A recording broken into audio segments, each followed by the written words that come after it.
Back in high school, a friend of mine was a heavy smoker. Every lunch break, he would light up around 10 cigarettes. He wanted to stop, but on the other hand, he enjoyed doing it. His passion for smoking was blended with pain. He would smoke and soon after regret having done so. This cycle is making his life a sheer misery.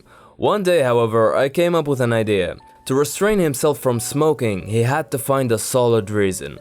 My suggestion was to norm an alarm on his phone, a reminder for all the motives not to smoke. He used to smoke only in lunch breaks, so when the time comes for a smoke, his phone would ring and display a damaged lung picture with the following list: cancer, impotence, weak bones, low energy, etc. So every lunch break, he'd recall the reasons and throw away all his cigarettes. This soon became a habit, and after a while, the urge to smoke dissipated entirely.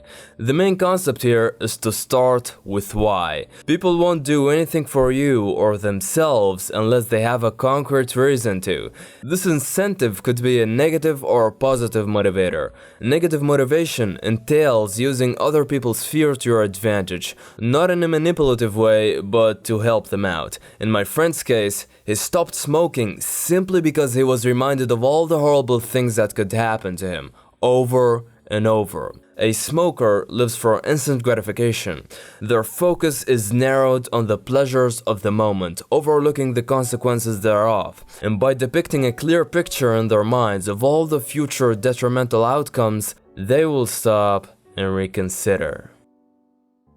The second type of why can also be a positive motivator. Let's say your teenage child got addicted to alcohol. Now, nagging him to just stop drinking won't further anything in the slightest. Instead, find out what the other person truly desires, something that would appeal to their self-interest.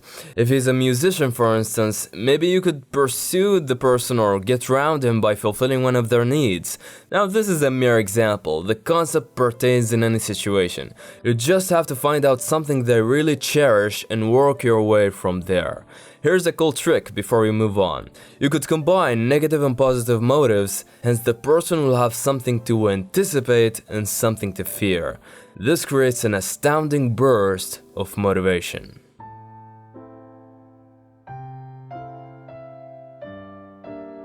Start with why is also applicable to business. If you're selling a meditation app, guess what? Hundreds are advertising the same thing, and most of them market similarly. They first introduce their product by listing what they do. We sell meditation apps, and then describe how they do it better than others. Reason this: the only peculiarity that will differentiate you from your competitors is your why. Back in the day, people had this obsolete MP3 player. It was barely able to hold 40 songs or less. And when Apple devised the iPod, they didn't boast of merchandising how better their product is compared to that old MP3 player. Their advertisement merely displayed 1,000 songs in your pocket. You see what they did there? They kept it neat and succinct. Their ad answers the customer's most important question, which is, why do I have to buy your product? Well, here's why. We're not selling this iPod because it's new, we're not advertising it because it's better, we're merely selling this because you need it. You need an MP3 player that can hold more than 40 songs, right? Well, here's 1,000 songs in your pocket. Done.